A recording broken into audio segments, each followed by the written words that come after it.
All right, I hit record and I am with WV uh Rarick. Did I say that Yeah, right, that's man? that's good. Okay. I'm so bad with names. I mispronounced and you told me like literally 3 minutes ago. Yeah, And no, I already get yeah. I get people mispronouncing it like in the strangest names. They'll be like WV Redneck. I'm like, how'd you get redneck out of You're just throwing D's in there. Um that? yeah, so this is your nice first session. So talk a little bit about where you are in your author journey and where you are with this manuscript. I'm probably only about like two years into writing. I started just on a whim. I'm an avid reader, so I read a lot, and I just at one point felt that I wanted to write a book and I didn't know where to start. So I started with writing a business book, and Mhm. I ended up really just like plotting the whole thing out because I was like, all right, that's the place to start because I don't even know how to do this. I know that it should just come off very easy, which it did. I did Yeah. probably 40,000, 50,000 words with that, Oh, nice. but it was is very like I don't know that it comes off so unpolished. And when I Mm, went back to look at it, I was gonna redo it and possibly self-publish it. I was like, I don't even want to do that. That's not really what I yeah, want to write. So I started writing some short stories and I was writing some essays and I just had this idea that I've always had and I kind of just said like, all right, I think that not that I'm far enough, but I yeah. figured that like, what the hell, let's try to write this story and it was going to be a short story and then I was able to kind of like just keep going with it. That's awesome. That's really cool. Have you finished the whole first draft? No, I'm 45,000 words into it, so Okay. I'm looking to do about 85, 90, so I'm about halfway right now. Okay. Great. I'm going to share my screen. We can look at it together. Um, Sure. couple more questions about it before we get into the details of it. Um, what are you going for a specific genre or style? Are you mimicking somebody like what are you hoping for with it? Uh, so when I started it, I didn't even know, like really where it was going to be as far as genre. It was an idea that I've had, and I wanted to move on with it. So Yeah. long story short, it's falling into like basically a thriller type of Yeah. book. Yeah, like redemption, thriller, dystopian type of environment. Okay. It's it's very Tarantino, which I Hmm. like. So I hope you like that because I that's do. when I I was reading it, I was like, oh, this feels like a Tarantino movie. And the reason I say that is because you're alternating something I like that I don't want you to lose. I would actually lean into this. Okay. You're alternating between these rapid fire conversations, which is very like two people talking. What I mean by rapid fire is you can see the exchanges here where it's just like quick exchange after quick exchange after quick exchange, which is great. It makes the piece feel very punchy and moving. Um, and then something that Tarantino does in his movies is you get to these places where a character is going to have a soliloquy or like kind of a monologue. So the clearest example I can think of this off the top of my head is Reservoir Dogs, where you get this Hmm. like really quick back and forth, and then somebody comes into the warehouse and they're gonna have this like, you know, searing, kind of soaring story that they tell. And so you do that here with Alex. We're moving from this like quick back and forth um to this like Alex telling his story, and it's very engaging.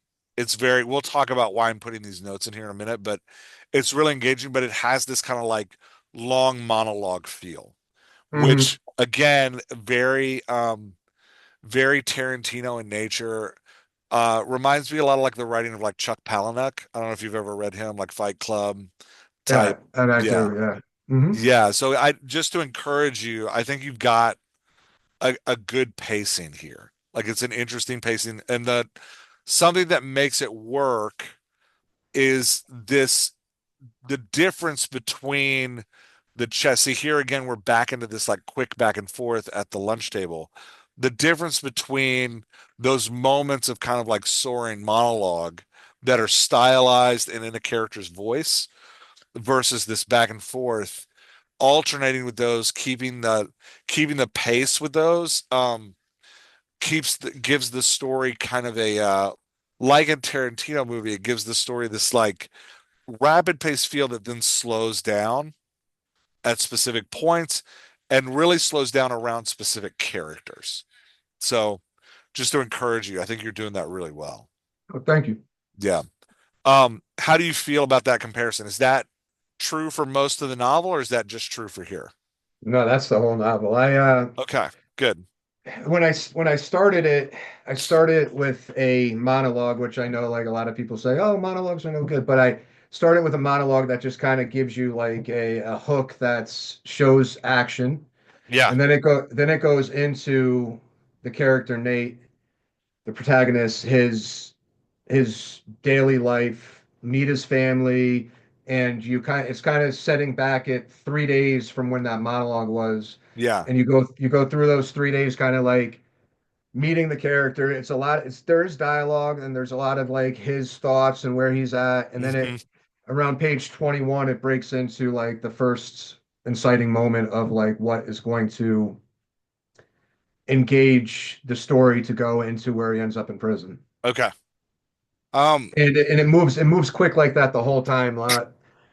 I've yeah, had beta readers say that, you know, like the pacing is really good. It's this and that. I feel like I'm moving fast and I'm actually like kind of, I don't know, my heart rate is moving quick, but then the next chapter or two chapters later, you'll dial it back and you'll give me a time to breathe. yeah, And then you'll go ahead and you get back into the action. So I try to do it like that. I try to like hit you hard for a few chapters, which my chapters are short, and then yeah. I'll give a chapter that kind of like breaks into something that really like slows it down, gives you time to like kind of get introspective, and then goes back into the action.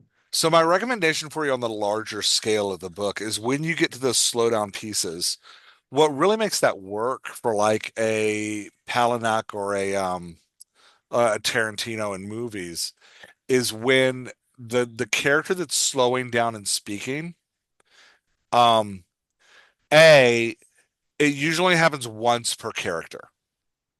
So you get like one monologue per character. If you start getting too many per character, it starts to get a little like monotonous. Does that make sense? It So like does. if And Nate's having one every other like every third chapter, we get tired of Nate. We're like, I don't want to hear from Nate anymore. yeah, with Nate, what I try to do is it's not really represented very well in these ones Hmm. because maybe in the chapter following this or like the last one I gave you, I don't have it up right now, but the one where he's walking into the cafeteria, I kind of like that paragraph that kind of like sets up where he's at. Yeah. I'll do stuff like that. It'll either be a paragraph, but it won't be too much of Nate giving more than that, except if it's within the chapter. I won't Okay. just give him a chapter anymore.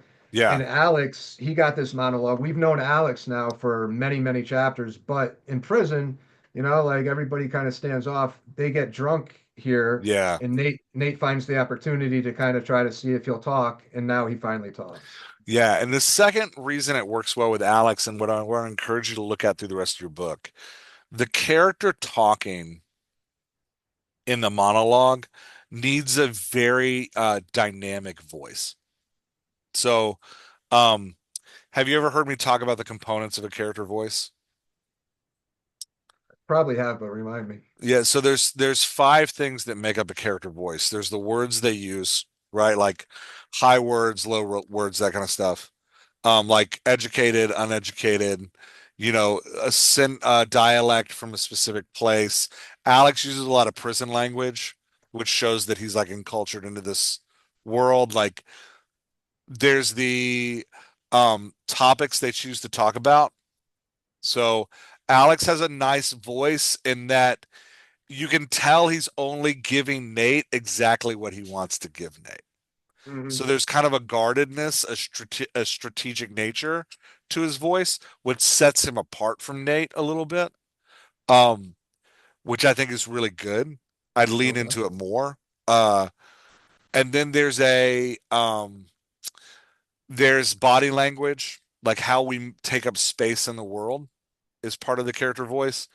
There's syntax or what I call cadence, which is like the structure of sentences. And then there's how characters participate in conversations. Are they quiet? Do they talk all the time? That kind of stuff. So Alex and Nate's voice are different. Like they both stand out. Nate comes off a little more naive, a little more like inexperienced, a little more like at least in these chapters, and again, I'm just seeing the middle of your book, a little more I'd say green. He's No, very that's a much in good a that's a yeah, very good assessment because yeah, he wouldn't be like that in his world because in his world he was kind of like the shit, but here he's a new inmate, he's green. yeah. And it's nice. What's nice about these like person in a new world novels. So like you're right, that's what you're kind of doing is like, hey, we're gonna learn prison through Nate's eyes, who's also learning prison at the same time. So it's this like new person in a new world. Um, what's nice about those making Nate in this world kind of weak and naive allows us to experience prison for the first time with him, which is I think a really strong point in what you're doing. So anyway, I think Nate and Alex's voices are really good. All that to say, they're really good. If you have another monologue like you do with Alex from a different character, try to find something about that character that makes their voice pop a little bit more, right? Like, going back to Tarantino, you think about the monologues or the like big moments that his characters have. They end up not just defining the character for that movie, but for like all of their movies. Like it was kind of through Pulp Fiction that Samuel L. Jackson and the F word became united forever, right? Like, and Oh, it's that kind sure. of like giving characters those punches that like defines that character, those whether it's a turn of phrase they use all the time, you know, talking in short sentences or giving them like a subject that they turn to constantly, even if it's not on the topic, like, having a character constantly asking about when the next meal is, for example, like it can kind of define that character in a way, Hmm. define that voice, and it'll set, but when you're doing these monologues, having those defined voices that set the characters apart make each one of those monologues feel really unique. Does that make sense? It does. And I do strive to do that with the characters because I wanted to almost make it so if I didn't put a tag next to it, you would know who it is. That's the ideal. The ideal is that the And voices are so different we can tell who they are. all right, so I Yeah. have like Nate's mom, Dorothy, who's like very, very emotional. His Mm. father, who's, very rigid and, get the job done, Yeah. and then like his girlfriend. And yeah, I try to make it pretty individualized. I Nice. try to, at least. I That's don't know if good. it's coming off. Yeah, and that's good. And so one of the things I would coach you to do is as you go through your edit of the novel, I'd keep writing straight through. But once you Mm. finish your draft, when you're going through your first edit, take a beat and all these characters that have these monologue moments. At Give them three descriptors that describe their personality. Three words that you're like, this is this character. So like Nate, I would put as like, fish out of water might be my first phrase for him. Nervous might be my second phrase for him. But he's still very curious, which is like a good trait for that vehicle character, the character we're like traveling through the story with. It's a good trait for that vehicle character because he's asking questions all the time about the world that he's in. But then like, give Alex a different three words. Give the dad, like you use the word rigid for the dad, like give him two more words. Make sure all of those words are different. And then when you come to their model, I'd start with the edit of their monologues and be like, does this sound like these three words? Okay. Yeah, Does, no, that yeah, makes perfect sense to like kind of give those three words to each character, and then when you go back, make sure that it's showing those three it's words in showing what those you're. three words and the way that they talk. And because, the character voice, the way that they speak is how the reader is going to imagine them like in their mind. So Hmm. the reader kind of sees your uh, book play out in a movie in their mind or like on the stage of their imagination. As the reader's watching it play out, physical description actually matters a lot less than character voice because they spend way more time with the character's voice than they do with the physical description. You might give a physical description once, and most readers are reading pretty fast. They're probably going to forget about it after like 3 or 4 chapters, unless it's really distinctive. So like, but they're going to spend every chapter with their character voice. So how the character That's sounds on the page is how they're going to imagine that character looking that's and feeling. yeah, that's a good point. I was going to ask about that because what I have to work on my description like of things, but to a point because sometimes I feel like I don't want to go too far with it. So like most of the characters will get, especially the new characters that you meet in prison. When Hmm. you meet them, you'll get an initial like kind of some of them you'll get an initial like view of what Nate's seeing and what he Yeah. feels about him, but for the most part like you don't really know what Nate looks like other than he goes to a MMA gym, he works out, so you know that he's kind of big or whatever, but you don't I never say like he's white, he's black, he's Spanish. I never come out and say it. I don't say how tall he is. I don't say his Yeah. color hair, and I don't do that with too many others. Do you think that's necessary, or it's fine to Yeah. let that roll? No, that's a great question. It's only necessary if it matters for the character's story. Hmm. So whether a character has blonde or brown hair only matters if blonde or brown hair are somehow going to impact how the character either changes or is perceived by the world around them.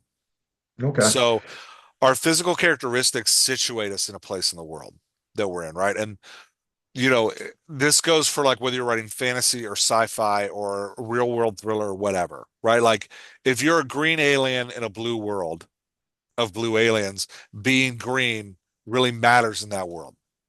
So you should tell the reader early and quickly that they are green in a blue world Hmm. because it matters for how that character moves around the world. That makes If sense. Nate being 6'2" versus 5'8" doesn't matter in how he's going to move around the prison, then don't tell me. Does that make sense? Like, Yeah. um, yeah, So what I do with that is what I try to do. So I don't know. I guess what I'm working on is trying to keep the story moving. I'm trying to keep yeah, it yeah. like constantly going. So I feel that like all those things, just like you said, aren't really pivotal to the story. So it doesn't matter. I'd rather not be on the nose with it and let the reader infer it the way that they would like, you know? Yeah, you want to give the reader as much freedom of their imagination as you can. And if you're going to describe a character physically, you want to do it right when we first meet that character. The worst thing you can do is hold a detail about a character's physical appearance that you don't give the reader until after the reader's already formed their opinion of the character. So, like for example, in my first book, my one of my, you know, multiple protagonists is black. And I don't tell the reader that. It matters in like chapter 44. Hmm. I don't tell the reader he's black until chapter 44. I sent the book to beta readers and they all got really angry at me because they Okay. were all like, we didn't like, we had pictured him differently. And it went down to small things too. Like I had talked about how he was always going around town on his bike. In my mind, it meant motorcycle. Okay. One of my beta readers had pictured him as a small, nerdy white kid who's literally riding around on a bike. So by the time she gets to chapter 44, and I'm describing his physical interaction with this other character, in which his physical traits matter and his motorcycle matters, she's like circling it in my notes of like, no, this isn't who he is. This doesn't make any sense. And I'm like, oh, this was my fault. But that's like an example of like worst case scenario is forcing the character to like forcing the reader to readjust that visual after they've already formed a visual of the character. So we want to Yeah, like, yeah. So anytime you introduce a character, you ever do, this is a weird question, but you ever do Toastmasters? no, So it's like a, do you know what it is? no, I do not. Okay. It's like a program that helps people with public speaking. But it's Okay, not just with I public. could use that then. Yeah, it's not just public speaking, it's networking too. So I've actually never done it, but I studied it at one point. They so one of the things they recommend is when you're at a party, introduce people with interesting details about themselves. Hmm. So you want to think of an interesting detail, one interesting detail about a person when you're at a party. You introduce somebody. So I'd say like, hey, this is my wife Wendy. She absolutely loves to sing and is a fabulous piano player. This is my friend Jeremy. Um, not a lot of people know this, but he actually played basketball in college. So you like introduce with like, and now there's like something to talk about. There's like you're creating a space. That's what you want to do with your characters too. Whenever Okay. you introduce a character, you want to get something memorable that's key to their personality. So, like later, you have a character named Joker, which again, I'm picking up in the middle of the book, so I'm sure we've met him Mhm. before. Yeah, But if this were the first time we were meeting Joker, sorry, I'm getting down to him. Here we are. that's okay. Or Joe. We got this character named JoJo. Yep. If this were the first time I'm meeting JoJo, we get a really strong line from him. Those motherfuckers over there are pussyfooting fucking up the mojo. They need to get busy or move the fuck on. All these one hitters are fucking up our shit, Guns says, looking at the blood and LK tables. So if this were the first time we're meeting Guns, who's the line I just read, um, Yep.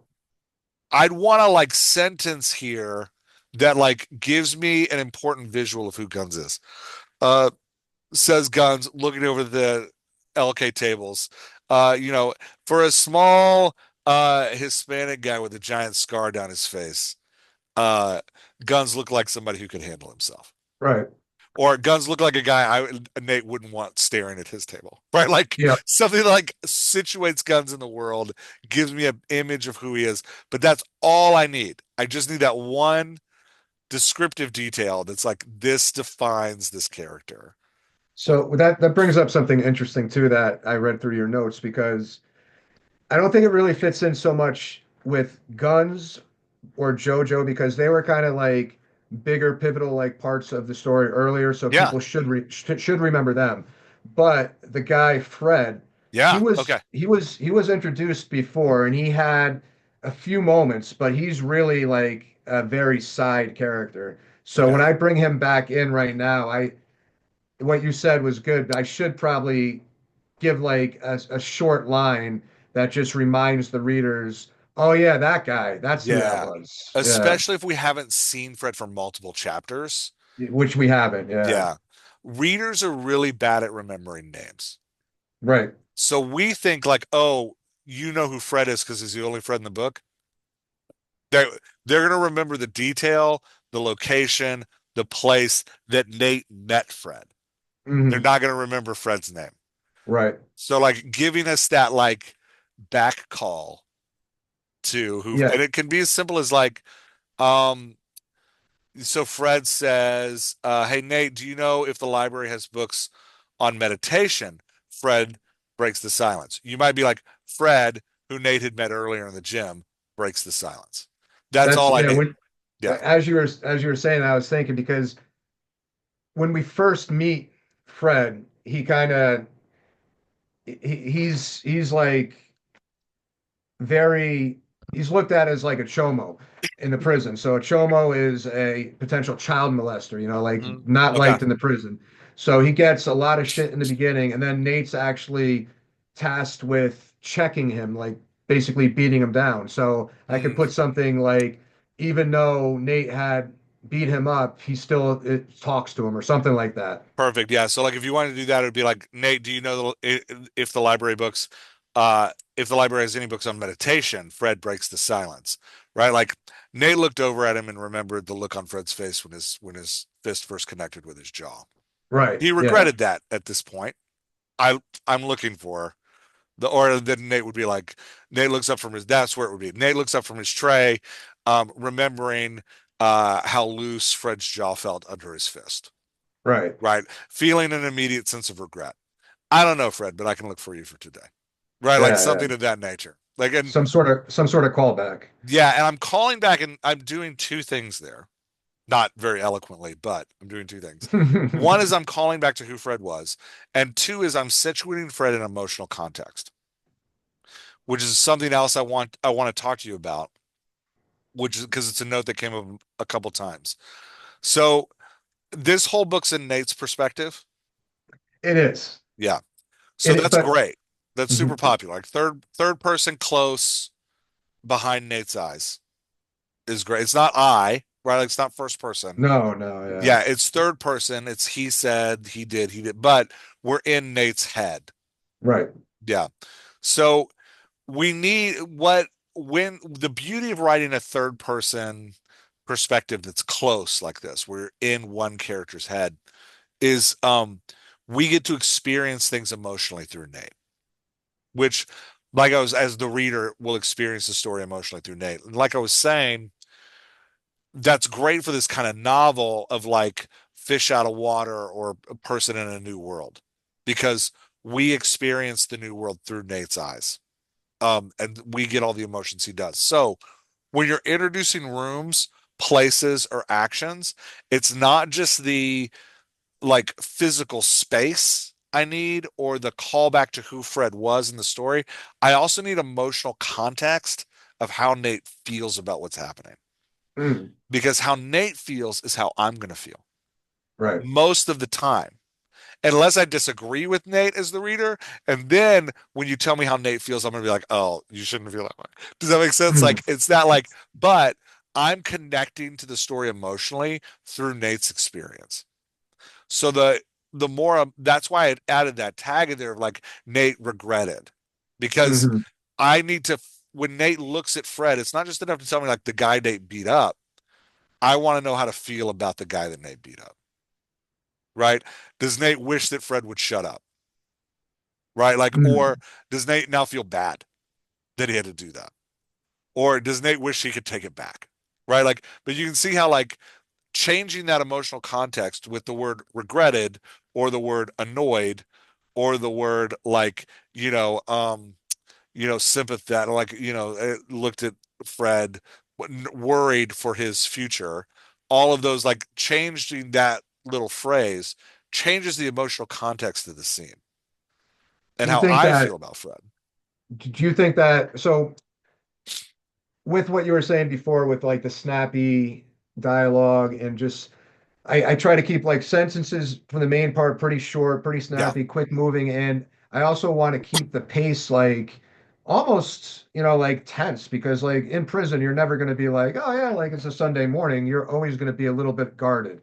yeah, So I try to show that, but then I tried to show that as much as Fred's kind of just like a pain because you could see it through his interaction with Joker and then just how he's asking Nate these like weird questions or just yeah, like that are not completely on off topic topic. Yeah, yeah, not on topic questions. yeah, But Nate, after Joker berates him, Nate goes ahead and says, "Hey Fred, I'll look for those for you." So it kind of shows him. I was trying to show him being like still like not jumping on the bandwagon of everybody just like berating him, being like, "No, I got you. I'll look for it." Even though Joker looked at him like sternly for doing it, Nate yeah. doesn't care. Did that come off or did it not really play? Right now, Nate is a blank slate. I don't know how Nate feels about But Fred. he did it like in this chapter. See where it says down at the bottom? Yeah, yeah. It Here, says, the Fred is literally, I'll see yeah, what I can do, Fred." yeah. It's that like, and Nate's defiance of Joker's property goes unchecked by Joker, other than the glare across from the table. It it sounds it. So I'll see what I can do, Fred. So I'll see what I can do, Fred. Nate said with an eye roll. Hmm. I'll see what I can do, Fred. Nate said with a sympathetic smile. Okay. No, I see what you're saying. Yeah. I'll see what I can do, Fred. Nate whispered, hoping no one else noticed.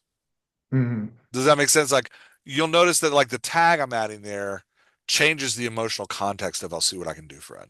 It does, especially like with the eye roll because it shows like he's annoyed but still not wanting to be mean to him. Yeah, Yeah. No, I got you. yeah. But so giving us that emotional context. Now, you're right in that like you don't want to give it every time Nate talks because it can A, really bog down your dialogue, Hmm. and B, um, make it feel, it'll start to feel jerky because Nate's emotions will change constantly. So when you want to do it is at the beginning and end of segments, which is why this is a good place to do it. So Okay. a segment is a piece of dialogue, is a piece in the dialogue that focuses on a single topic or emotional movement.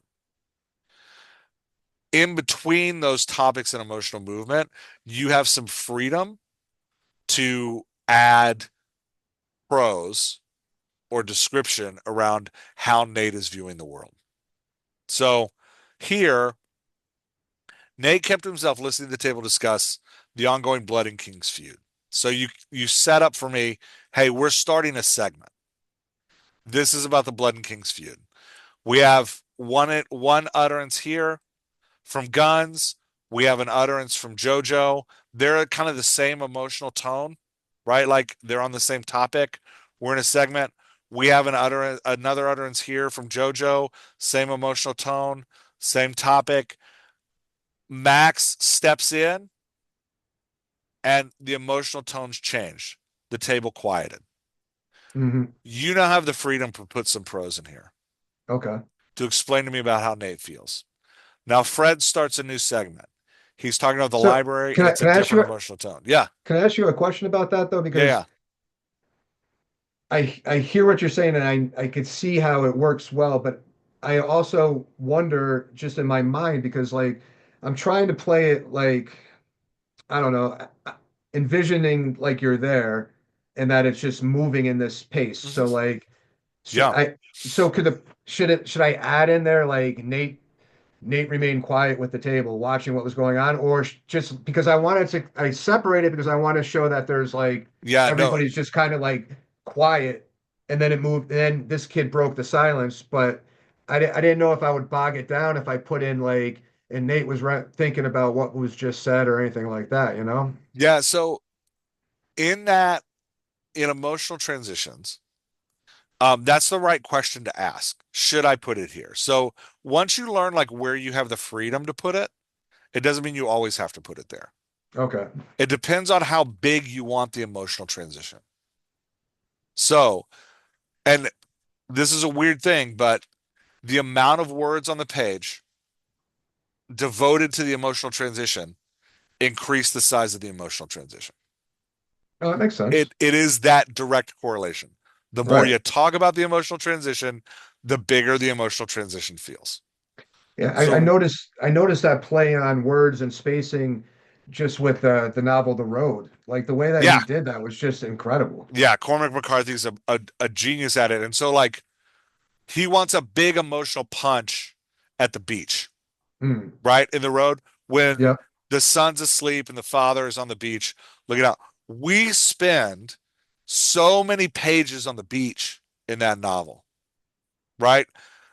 Or another example, and that what that does is it creates this big reflective moment where there's all this emotion coming to a head on the beach. Another example, they walk down the road a lot, and Oh yeah.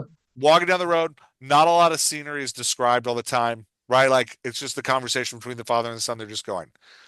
They get to the cannibal's house, and we know like every freaking inch of that house, Right. right? Like we see everything because he is slowing down to make us feel the terror of the father walking into this house going, what are we walking into? Sure. Yeah. Yeah. Right? We Danger get it. around every corner. Yeah, we get a description of what's in the backyard.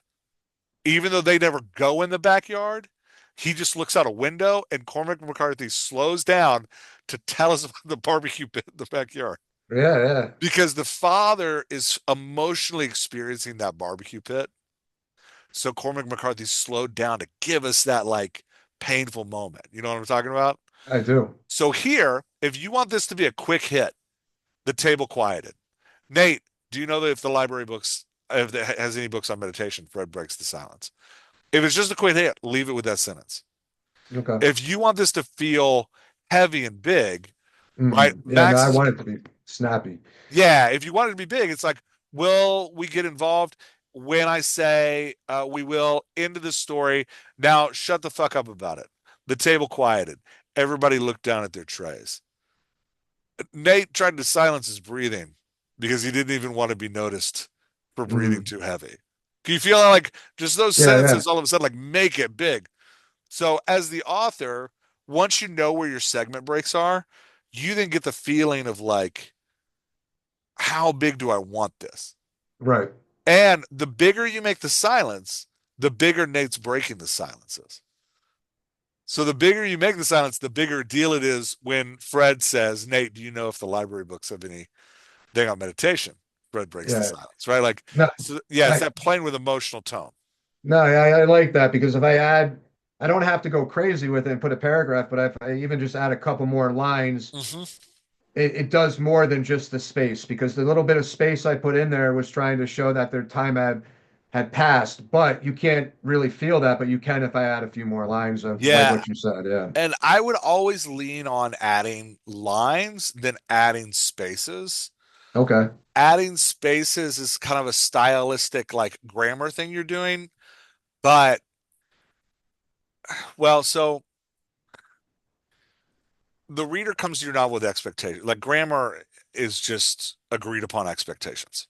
Correct. There are no rules in writing, right? Like there's no Right. rules. Like Jose Saramago, one of my favorite authors, uses no punctuation, right? Like there's no rules. The books are Right. beautiful. Like they're beautifully written. Cormac McCarthy's on the road. The whole freaking thing's in italics. Hmm. Why? Why? Like why? But like that's that's what he did.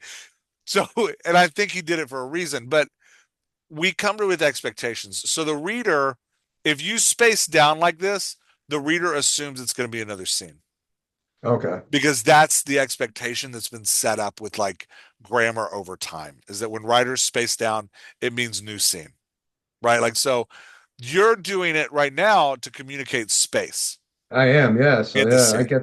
So what you're doing is you are from the beginning of the novel, like Cormac McCarthy writing everything in italics. You're telling the reader, we're going to do something different here. Mm. With Jose Saramago having no punctuation, he's like, hey, this is going to be different. I'm defying your expectations. It's going to be harder for you to read, like, but I have a reason. There's a method to my madness. Okay. So breaking grammar rules, like breaking grammar expectations, is totally cool as long as you're doing it strategically and you know you're putting a little more burden on the reader, but it'll pay off, right? Like so, Saramago not using any punctuation, it takes you about 3 pages, and then Right. But you but just but you lock pick in, and but you're you like, oh pick it. Yeah. yeah, And but when you pick it up and you say, okay, so this is the way it's going to be. yeah, and your brain adjusts to it, and you're like, Right. oh, now I can read it, and it gives the story an insane speed because there's no stops. You're just like pop, Right. pop, pop, pop, pop, pop, pop, pop, pop, like go. And so it gives the like the story Blindness that he wrote, which is a horror story, gives it this like chaos pace. And so like it really works for that what he's doing there. I think like the I haven't read anything about why McCarthy wrote the whole book in italics. I think it gives a sense of like almost urgency to it, like a sense of like trouble. Does that make sense? Like it stands Hmm. out a little bit. So that being said, I would probably take these spaces out and lean on using more words to create that space in the scene. So with that as well, so going with that as far as like with pacing too. So sometimes I don't know, I feel and I've been told that like if you have blocks, that's slowing it down because people even just look at it and they're just like, "Oh my gosh, what am I reading here?" Yeah. So Opposed to if you have separations, it keeps the pace moving quicker and it gives the readers a little bit more ease just visually of tackling that page. yeah. So we have what um what I call dialogue spacing, which is how this is Hmm. spaced. Every time a new character speaks, they get a new line. Um, that just moves quicker because you're just literally there's less words on the page. You're turning pages faster. It feels like you're moving through the book at a faster pace. Like just the raw, like, why does this happen? It's just literally the physicality of it. You're flipping the ebook pages faster. Sure. Um, so you feel like you're moving through the book faster. It gives it a faster pace. Whereas when we get to prose, which is like descriptions, summaries, reflective paragraphs, backstory in paragraph form, like this, you're right, it reads slower. You get like genre readers, thriller readers who expect action readers who expect fast pace. You get like 3 to 5 paragraphs before they start to skim. Hmm. Sci-fi fantasy readers will give you more. They'll give you like 8 because they're kind of in it for the like the spaceship description. So like they'll give you more military uh readers like military sci-fi, military thriller.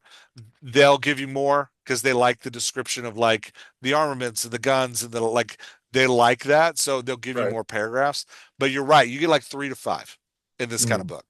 And then the reader's skimming. So you got to use them strategically and create that dialogue pace whenever you can. But spacing has to make sense.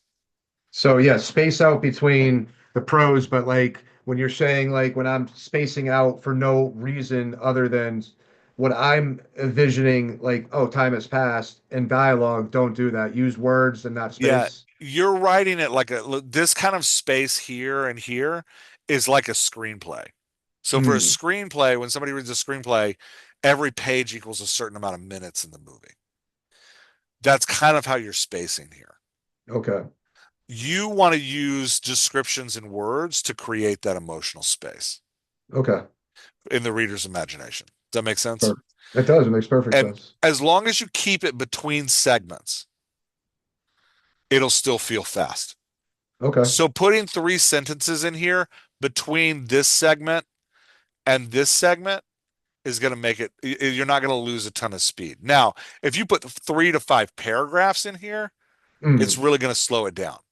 And I try to use that strategically, at least in my mind, because I'm like, all right, so like things have been just I'm taking them on a ride. All right, let's slow it Yeah, down.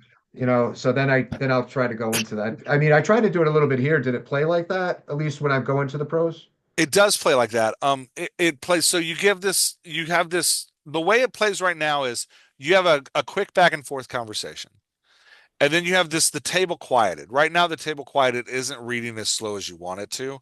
I'd add Hmm. those 3 extra sentences, Sure. 2 or 3 extra sentences. Fred interrupts the silence. These two should be on the same line because it's the same person talking. That's all Fred. So, Perfect. yeah, Nate, do you know if the library has any books on meditation? Fred breaks the silence. I'm looking for the Tibetan Book of the Dead. Do you know if that's there? That's all Fred. Nate looks up from his tray. I don't know, Fred, but I can look for you today. I'd lose this space because we want jokers, shut the fuck up, Fred, to come right after Nate talks. Because that's With the speed you're creating, right? Perfect. I get that 100%. What would you say?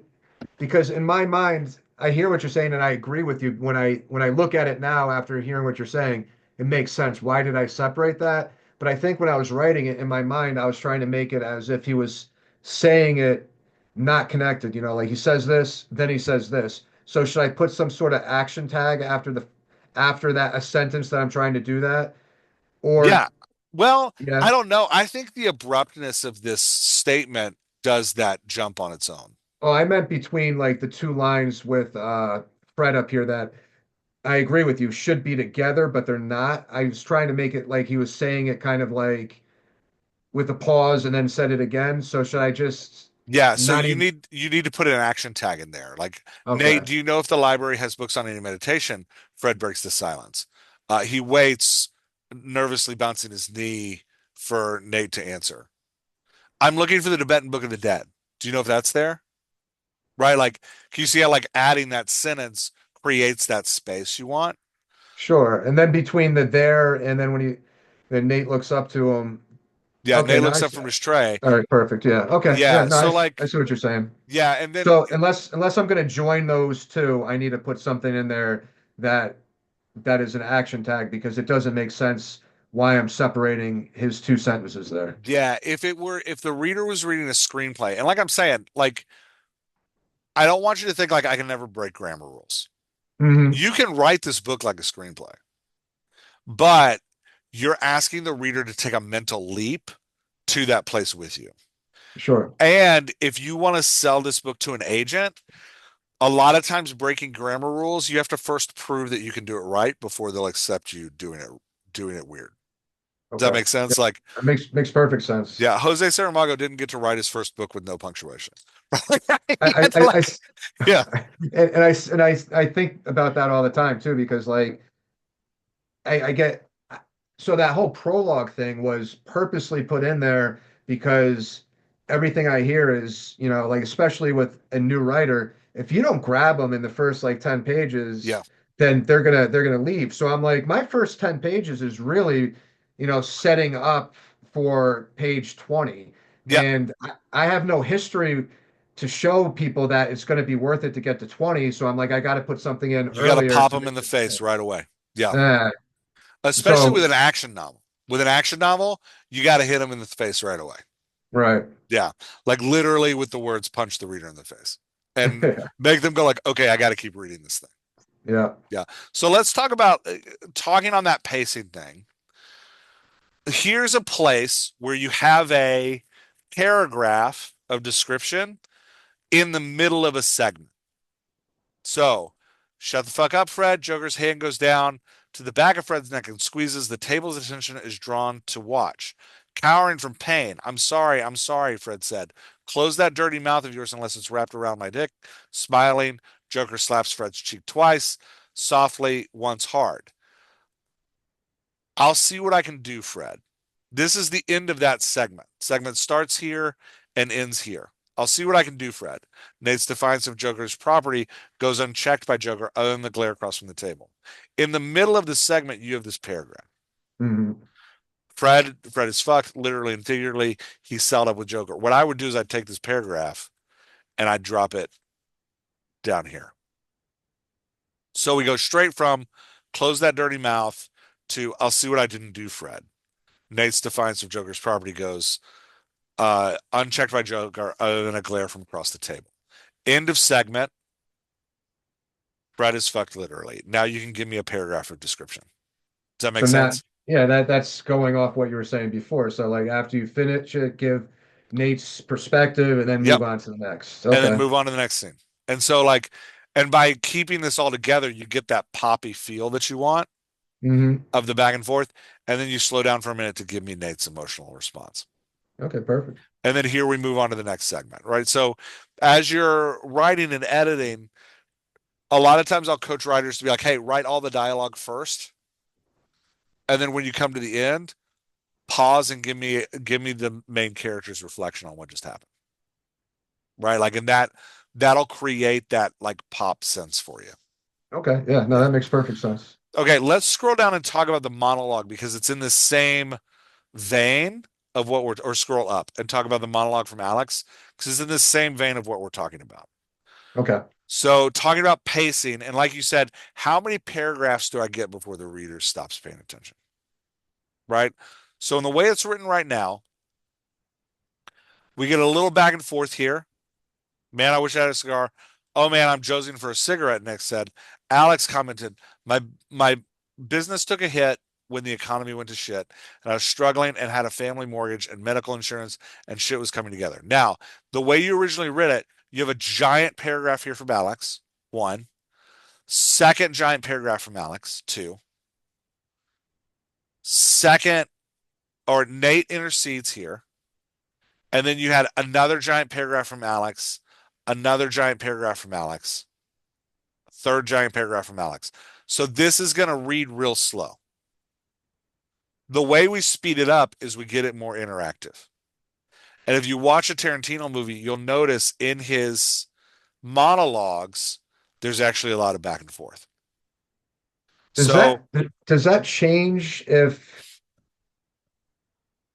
I've already tried to like make the readers intrigued by Alex and wanting to know their backstory, and then now it comes, so I give it to him like that rather than breaking it up because that's what I was kind of going for. I do see what you're saying and it makes sense, but I do it that way or do I leave it? Because so at this point, you've known Alex for a while, but you don't know Yeah, anything about him really. You just know you're kind of getting an idea like, all right, he came off really hard and mean. Now he looks like he's kind of taken him under his wing. Who is this guy? Can I trust him? Can I not trust him? You're thinking all these things up until you finally get a little bit of finally meet background him. Yeah. now. Is it still too slow if I gave that build up, or is So is there's that no right or wrong answer to that question. okay? So as a writer, you have tools. And we know that back and forth between characters, exchanges between characters, makes the reading feel fast and engaging. And prose, long paragraphs, monologues, descriptions, summaries, reflective paragraphs make it slow down and feel slower. So, can you get away with this feeling a lot slower because it's information the reader really wants to know? Maybe, right? Do you want to spin that token here?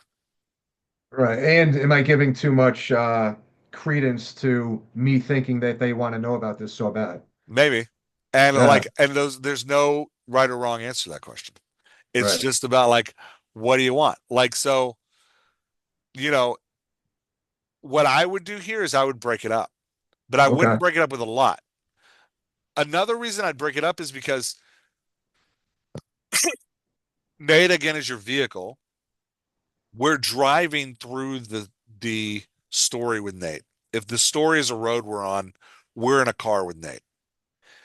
We need to know how Nate feels about this story that Alex is telling. Does he affirm it? Does he question it? Is he suspicious? Is he, does it make him like Alex more?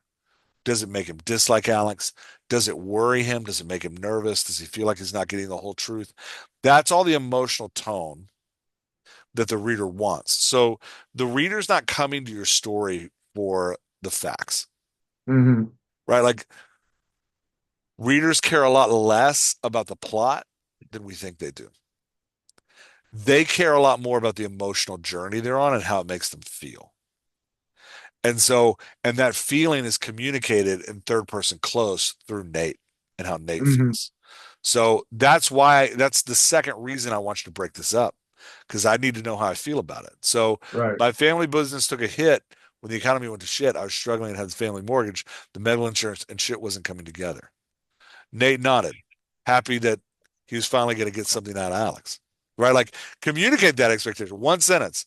Nate nodded, right? Like this is the story he'd been waiting for, right? Like, and what you're telling the reader is like, hey, you and me, we've been waiting for this story, and here Right. it Yeah. Yeah. comes, right? Yeah. Like, Like so instead of me just putting it all on the reader to be like, wow, that's crazy, have Nate be like, wow, that's crazy. well, that's crazy. Yeah, like, oh Yeah. man, that sucks, right? Yeah. Yeah. Yeah. I read this article on the one Alex set up a little bit straighter.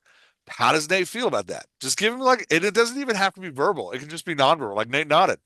Like Yeah. Nate gets it. Like, yeah, man, that sucks. Right? Like Hmm. it's just that quick. So it's gonna create that back and forth and it's gonna tell the reader how to feel about Alex's story, which makes the story way more engaging.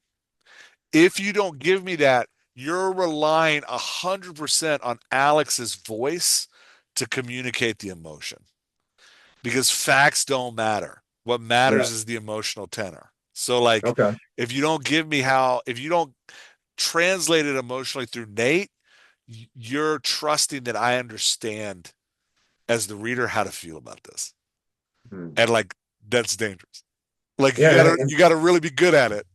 Right. Right. Like, I just read a book. I'm gonna mess up the guy's last name. His first name's Thomas, but the book is called Rejection, and it's kind of a series of short monologues. And but man, the characters' voices are so strong.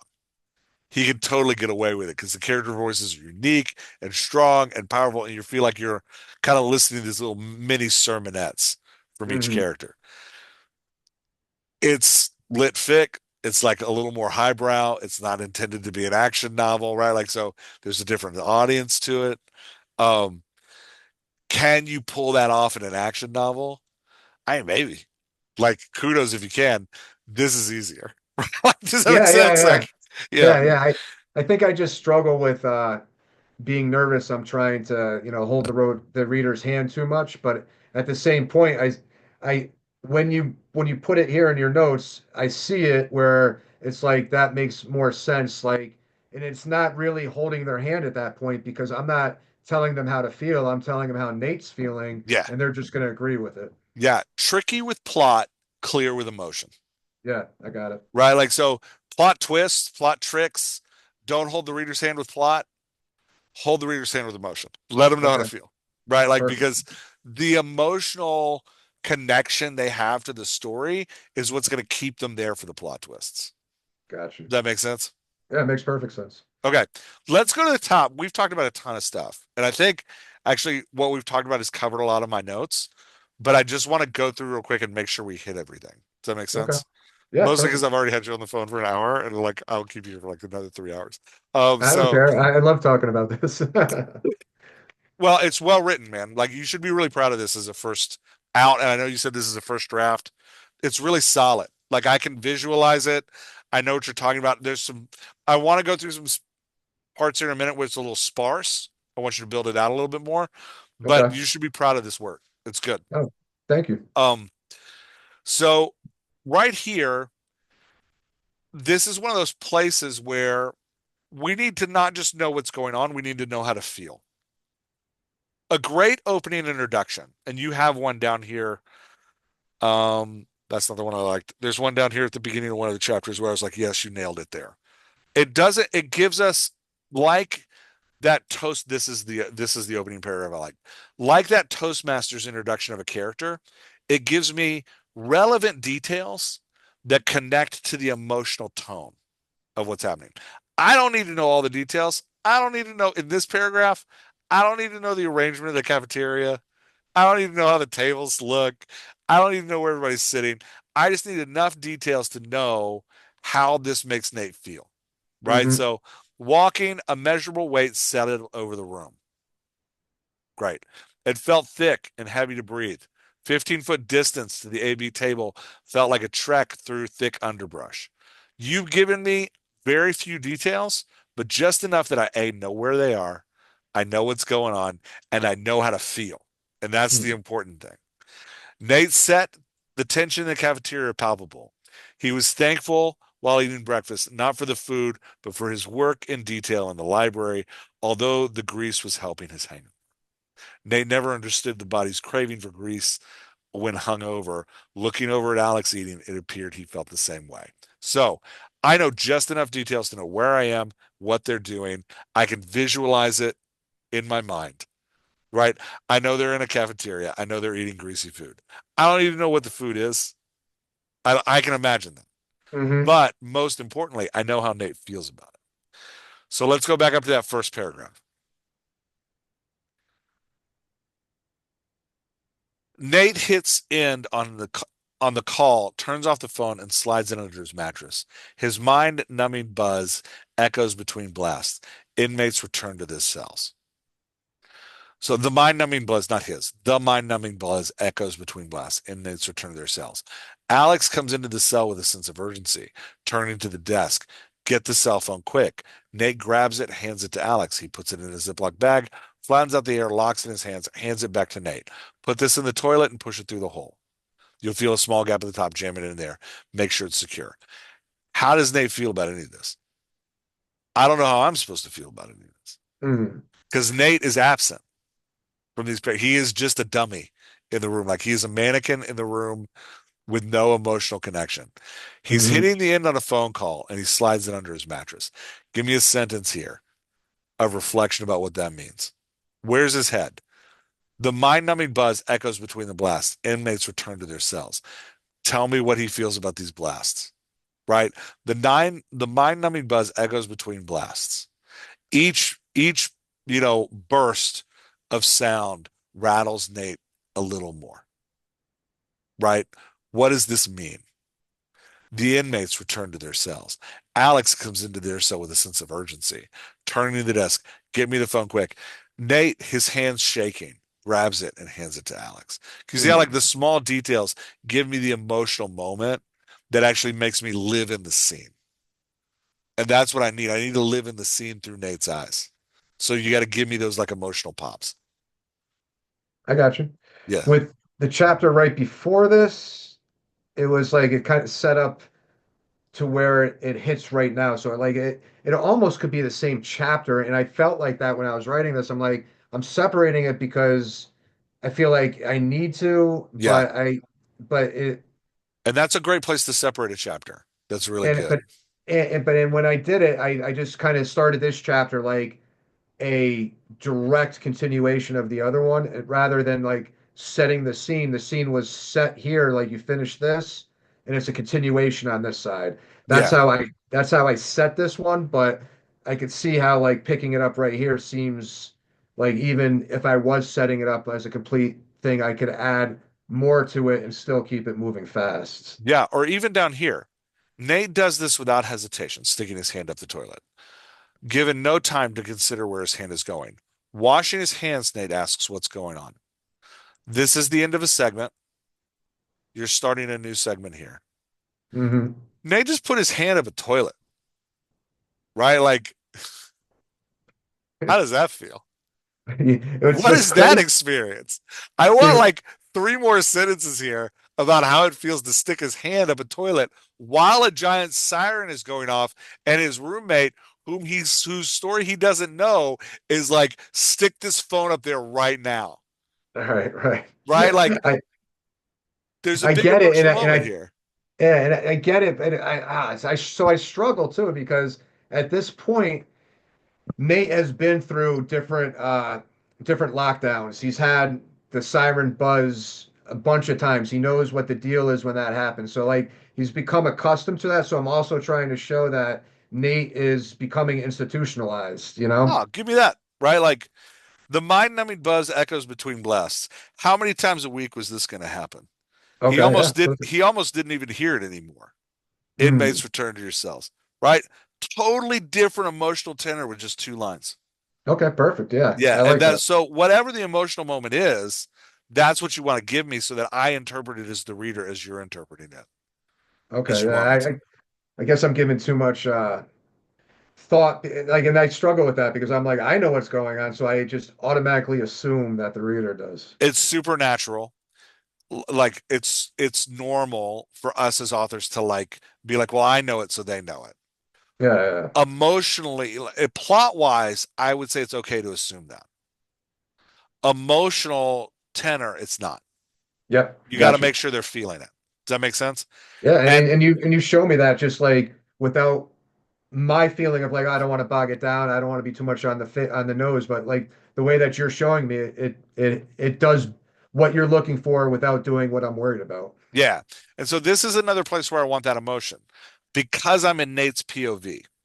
And this is a little bit of a nuanced thing, but like when we're in a character's POV, don't hide things from us, right? Okay. So unless you're being intentional about it, because there is the like, so like presumed innocent by Scott Turow.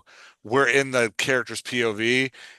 With first person, but he's kind of an unreliable narrator because he Hmm. figures things out in the story that he doesn't tell us when he figures them out. That's an intentional like hiding things from the reader. That's not what I'm talking about. Nate notices his hands are shaking ever so quietly. He quietly folds his arms. Why? What like what is he like what's he hiding here? Who's he hiding from? What's he worried about? Nate notices his hands are shaking slightly. He quietly folds his arms because he doesn't want to appear weak to Alex. Nate notices his hands are shaking quietly, right? He doesn't want to show Alex that he's nervous in the prison. He quietly folds his arms. Can you feel the difference between those with like one I added line? I do, but that's what makes me nervous because like he's like, damn, I've heard of a bar of soap dropped in, but a lock, like already he's showing that he's like, wow, that's crazy. And then he's like, he notices his hand shaking, so he gently puts him between his arms. So like, I thought that that was enough to show like he's nervous and he's trying to stop it without saying it, but that's not coming off strong enough, I guess, right? Well, it's the decision you have to make as an author. Yeah, I'm pointing it out here because we have a blaring siren. I don't know how he feels about the siren. He just had his hand up a toilet. His right. roommate is super urgent. And then his roommate mentions like what happened with the lock and the sock. Yeah, Which it's of too those much. things? It's too many things without any introspective from Nate.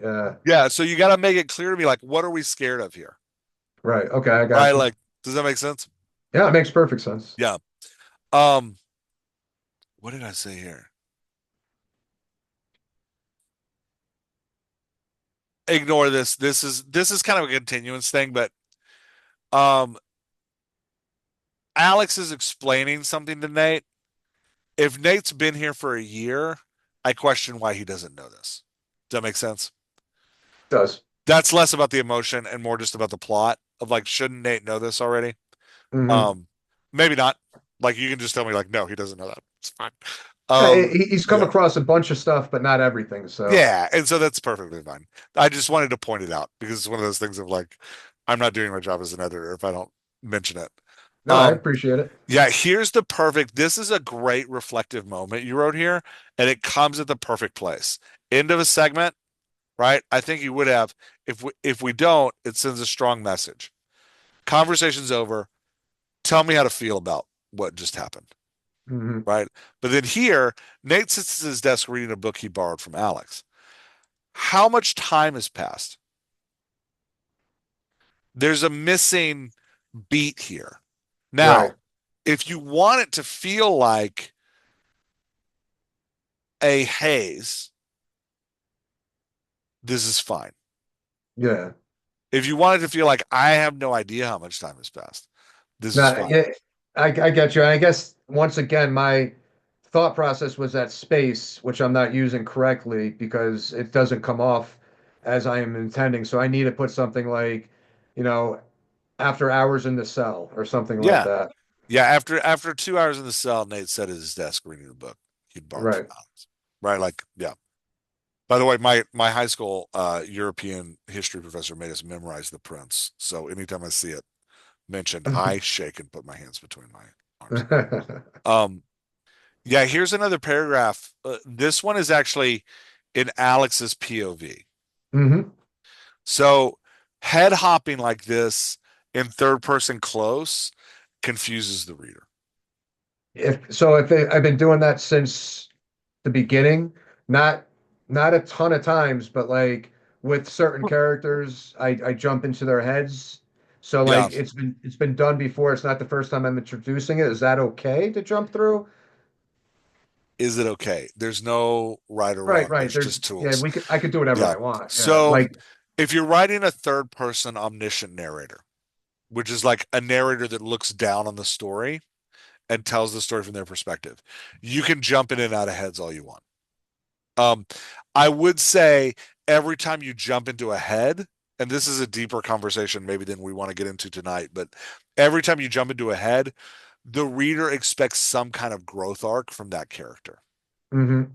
Anytime you get in a character's perspective, that character becomes a vehicle we're emotionally traveling through the story with. So we need some kind of emotional growth arc from that character. So if I Alex isn't growing and changing through the story in a way that's clear to the reader, stay out of his head. Does yeah, that make sense? I've been using it. Yeah, that makes perfect sense. I'll tell you how I use it, and I think it falls into that. So like I'll use it uh with Nate's mom, Dorothy, because Mm-hmm. I it's totally all of her emotion, and we're seeing her growth or her demise even from this whole entire thing. The name of this book is Everyone Will Hurt. So Yeah, like yeah. it shows that Dorothy's hurting and showing like her falling down after this and then coming back up or trying to. So I get into her head a little bit. Is that whole chapter in her head, or It is it like is. partially in Nate's and partially in hers? No, no, no. It starts with her and ends with her. Okay, so there's kind of a couple ways to do this. One way is called third person omniscient narrator. That's like Hitchhiker's Guide to the Galaxy Hmm. or The Book Thief or trying to think of another example.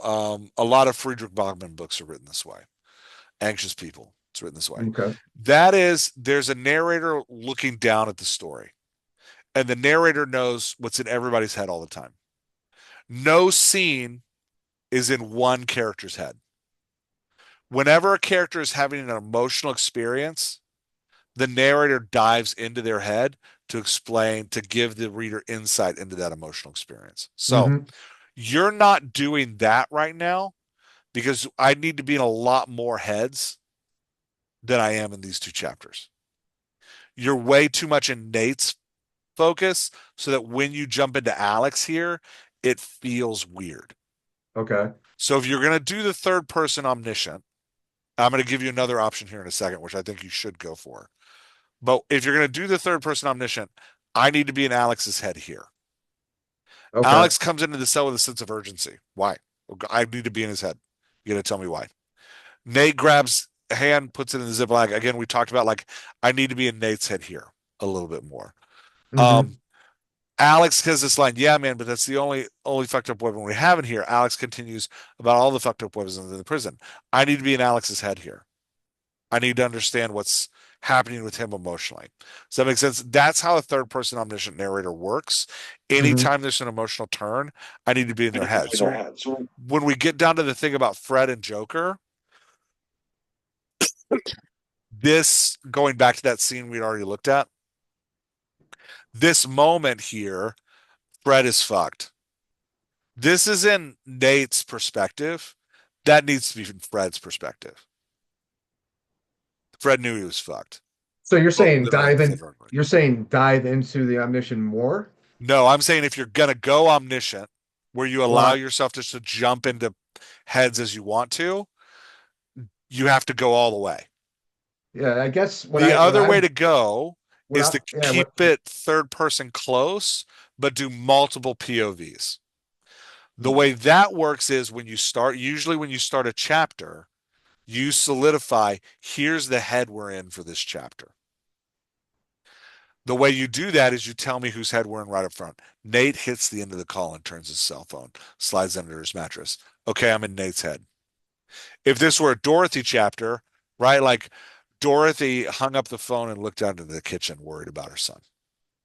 Oh, I'm in Dorothy's head. For that whole chapter, you're in that character's head. You don't jump into other heads. You stay in that character's head. That's a multiple POV third person close. We get different chapters in different characters' heads.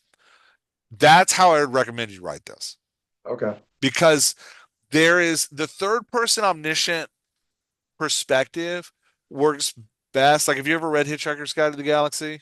I have not. Okay. It works best when the narrator has a perspective. So, like in the book Thief by Zakakis, I think I'm saying his name right. Probably not. When the narrator's death watching a girl survive the Holocaust. And death as the Grim Reaper has a very clear perspective on what's happening. Hmm. Right? He's kind of like the universal garbage man who's like a blue collar worker who usually doesn't even pay any attention to people, but this girl for some reason has caught his eye. Okay. So he has a perspective. That's when in Hitchhiker's Guide to the Galaxy, the narrator is somebody who really, really, really, really loves the Hitchhiker's Guide to the Galaxy. That's the narrator. He loves the book within the book. So in the Hitchhiker's Guide to the Galaxy, there's a literal book called The Hitchhiker's Guide to the Galaxy that's like a travel memoir of the universe. The Hmm. narrator loves that travel memoir. He thinks it's the greatest thing ever. So he's constantly telling you about how great it is, right? Okay.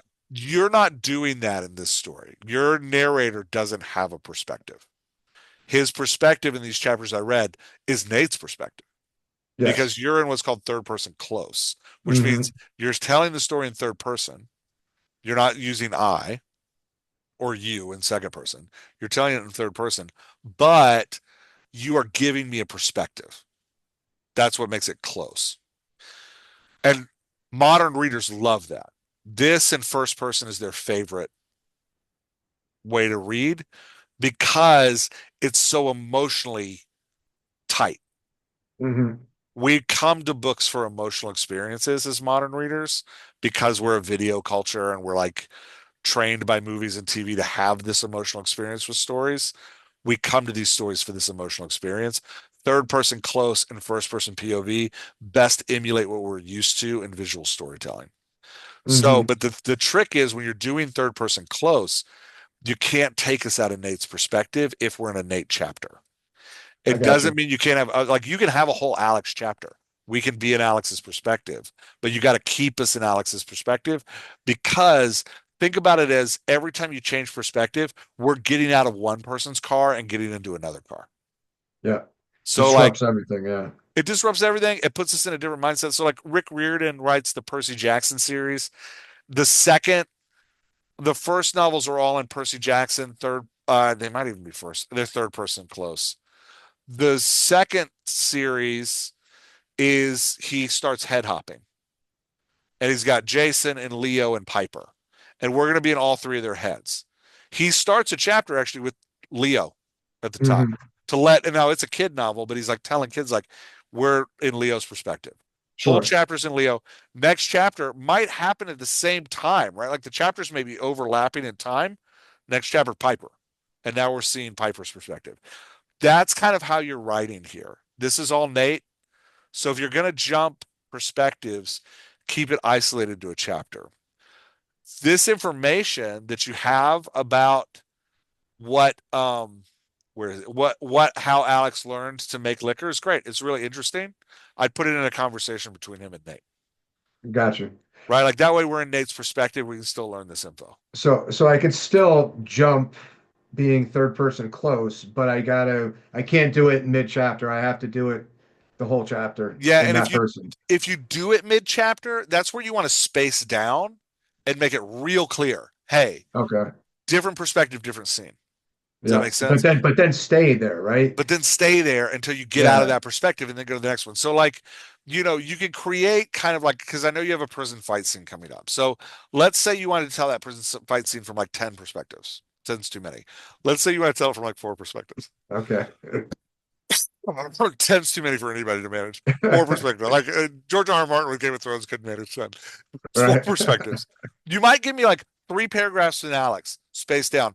Three paragraphs in Nate, space down. Three paragraphs in Guns, space down. Back to Alex, space down. Back to Nate. That kind of rapid fire in a chapter is going to make it feel chaotic because we're switching perspectives. So as long as you make that switch clear, And it'll work. how far of a break do you think? That's kind of something you'll decide after you finish the novel. Like Yeah. and it'll probably be different for your ebook than it is for your paperback. And it's Okay. just kind of like by eye, you know, book formatters, like depending on if you hire a book formatter or you go like traditionally published, they'll have a set rule to it. If you're switching mid chapter and you want it to feel rapid, I'd avoid putting lines or dots because a lot of times authors will put like lines or dots in the middle of the chapter to Sure. show Yeah, the no, I've passage of seen that. time. I'd avoid doing that because it does communicate to the reader like the passage of time. But I Hmm. definitely do like two spaces or three. Like I try to make it clear, hey, I'm Right. switching perspective. Yeah, You're what enough that you notice that it's not like typical. Yeah, they're like, oh, this is different. Um, Yeah. the general rule is though you want to stay in a perspective for a whole chapter in third person close, and then in that in the beginning of that chapter, real clear whose perspective we're in with the first opening sentence. Nate hits the okay, I'm in Nate's perspective. Right? Okay. Like if you're in Alex's perspective, Alex rushed into the cell and looked at Nate tucking the mattress under the phone. Yeah. Right? That would be this chapter in Alex's perspective. Communicate right up front. Don't make the reader try to guess whose perspective you're in unless you're doing that strategically, unless Gotcha. you want it to be confusing. But do that sparingly. So, Yeah. but yeah, so you want to be like real clear up front. Again, like I think that's your best bet. The other thing, the kind of deeper thing for you to think about, and this will probably be in your first edit. We can do a whole session on this later if you want.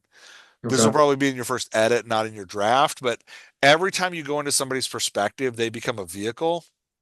Vehicles have to take us on an emotional journey of change. So if you give me a chapter in Dorothy's perspective, I need an emotional arc through the story for Dorothy so that Dorothy starts here and ends here. Mm. I need to know how Dorothy changes in the story. Now, it doesn't have to be at the beginning and the end of the story. Dorothy's arc can end in the middle of the story, but I need an arc. I need Yep. an emotional arc. Any character that doesn't have an emotional arc in their perspective is going to feel flat and boring. Yeah. That's kind of why I'm only limiting jumping into people's heads that are going to have some sort of change. I'm not like Yeah. Joker, Guns, Max. You're not going to ever be inside their head, Yeah. So ever. if you were, and that's why, like, if you're going third person omniscient, the character that actually gives you the emotional connection is the narrator. Mm, And the narrator, their delight, amusement, frustration with the characters is what actually communicates the emotion. So the even if the narrator knows the whole story and is telling it from a perspective of like, I know everything, it's the narrator's emotional connection to the characters that we as the reader connect to. So the vehicle we're in that third person omniscient, we're getting really weird into like, I'm sorry, this is a weird theory, but the vehicle we're in that third person omniscient is the narrator. hmm. We're watching the story with the narrator. No, I get it. Yeah, Yeah, 100%. so that's why this is right now reads that third person close because we're watching it with Nate. Does that make Right. sense? Yeah, perfect sense. Yeah. Here's something I want you to watch. What the fuck? He's got a hard on for you, man. Those are both Alex talking. Right. Same line or give me an exchange, Got you. right? You don't have to like put the two lines together. Nate can just like laugh. What the fuck? Y- Nate laughed uncomfortably. He's got a hard on for you, man. Alex shakes his Yeah. head with a staying grin. That separates the two lines, but gives me something in between them. Right. It plays perfect Yeah. to what it plays perfect to what I'm trying to do unsuccessfully. So I see where it's coming. Yeah. Yeah. So, and you'll see me marking that. I won't go through all of them, but you'll see me marking that a lot. Right. Um, this is another place you kind of summarize for me part of Alex's story. I just put this, the dialogue's way more engaging. I just put it in conversation. So with that part, when I read that, I was looking at it. I get it because it always falls into that like whenever you can show don't tell, right? Yeah. But what I was trying to avoid, I think, here was just a little bit farther down. You're going to be in dialogue with Alex that's like a Yeah. monologue. So I was like, I can let me summarize this so I'm not like making it tremendously long by having him talk about all of this. Where I figured like if I give a brief background on this so you get it and then I move on, but no, not so much. I just chop it up and make it so anytime you're summarizing something, you have to ask yourself two questions. One, the reader's not going to remember it, right? Like when you summarize something like this, all of these details, the readers, they're gone. If you want the reader to remember it, put me in the scene, living the moment with the characters. That's Okay. the stuff I remember. All So right. I would probably make this a real fast back and forth. Nate watched Alex speak. He's definitely drunk. He felt like he was seeing a different side of Alex.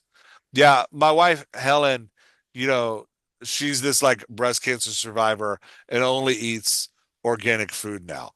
Nate laughed. That's gotta suck, right? Or that's got to be expensive. Yeah. That's gotta be expensive, whatever he's gonna say, right? Yeah, and Shane, my boy, he's 8. He's really witty and funny. I really miss him. Right? Like, and Nate would be like, yeah, man, I couldn't imagine being in here with kids. But you know who I really miss? My dog, Sawyer. Oh my gosh. I miss my dog.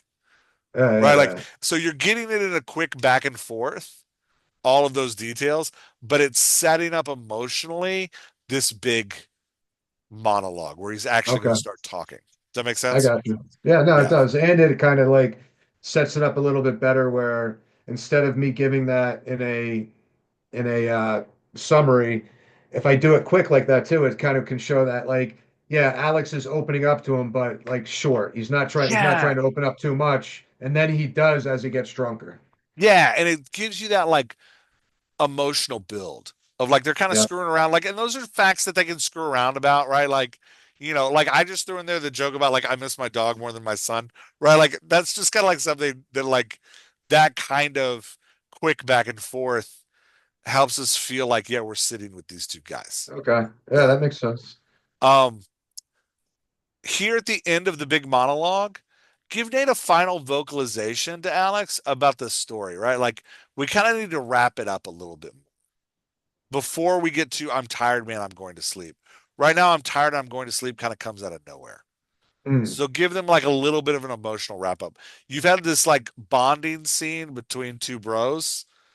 They need a like maybe even slightly uncomfortable, I guess we're friends now type thing. Does that make sense? mm. Yeah, I think what I was trying to pull off there. So you see how there's like a bigger gap than anywhere else right there? Yeah, I was trying to put off like he ended it and then there was just like this silence yep, until he said, Nate, I guess I could put it in there what I was thinking, like Nate didn't know what to say after hearing all this and Alex said, "I'm tired, man. I'm going to sleep." perfect. Nick didn't know what Yeah. to say. He sat on his bed, staring weirdly at Alex, not sure how to follow up the conversation. Yeah, yeah. Nailed it, right? Like it gives O- me the emotional tenor, tells me how to feel about it, right? Like, yeah, moves me into the Okay. next. Yeah. Um, we talked about that. Yeah, so here, this is a jump. Drinking Pruno has become a weekly ritual. You kind of got a time jump here that leaves me like out of time. That feels like a time jump though, like what he was talking about Well, they're drinking feeling Pruno. well, he was feeling hungover and stuff, and he was just kind of commenting why he feels hungover is because they're drinking so much now. So it doesn't read like so much now. They're Okay, drinking Pruno. They go to sleep. They wake up. They're in the cafeteria. That's how it reads. We move from okay, sleep to cafeteria. And then okay, here, we're in the cafeteria. I'm thinking like, okay, this is the next morning. We're at breakfast. But then you tell me, no, no, we're weeks later. right, yeah. No, I guess that's how I tried to make it feel like that, like saying like, oh yeah, they've been drinking on occasion now. That was the first time that, and they've been doing it weekly or something, but it's not clear. Well, it's what you're doing is making me reinterpret this opening. Okay, So I read this opening thinking next day, and then with this line, you make me reinterpret it. okay, Again, not right or wrong, but is that the hill you want to die on as an yeah, author? no, no, no, I don't. I Do mean, I'm trying to be slick with it, but I could be shooting myself in the foot. yeah, just be slick where it matters. Yeah. If it doesn't matter here, be easy. Right? Like, Yeah. does that make sense? Like, don't make it hard in Yeah, places yeah. where there's no payoff. Right, Right? right. I Like, got yeah. you. Um, we talked about that. Yeah, here's another place where I need somebody to answer Joe. Joe speaks twice in a row. If you don't put somebody in between here, Put it together. put it all on one line. I would recommend putting somebody in between here because it makes it move faster. Okay. So, effing amateurs, we should kick ourselves. Some shit has to be done. I haven't seen my old lady in too long, Joe says, grabbing at his crotch. Right? Like you just have like the table nodded. If we go to lockdown again this week, right? Like, but that back and forth actually makes it feel faster and less monologue-y. So go ahead Or and I give can, me somebody in there. or I could even because Nate is disgusted with JoJo, so I could even put something in there like Nate looked at him in disgust. Yeah, Nate looked at him in disgust. If we go into lockdown again, right? Like that's all you need. Right. You just need that line. I beat this horse to death for you. Here's another one. I don't like. Do you tell me earlier what they're selling? Oh yeah, yeah, yeah. Okay, I go into big detail about this whole operation that they're okay. going Then into. ignore this note because this is just Okay. me picking up in the middle of your novel. Yeah. This was great. This conversation here is really fantastic. I didn't have any notes for you. It was really, really good. The Oh, ending chapter here is really solid. Um, perfect. anything else you want to talk about, man? No, I mean I appreciate your time. I know that we went over, so I apologize No, about this is that. great. I love it. You wrote a good scene. If you want, yeah, I'll turn the recording off. We can talk a little bit more. But if you want to come back with anything, let me know. Okay, We perfect. can Thank get you very going. much. Yeah. It was great, great, great going over this with you. You brought a lot of good things to my attention. Oh, good. I'm glad. All right, I'm gonna hit stop.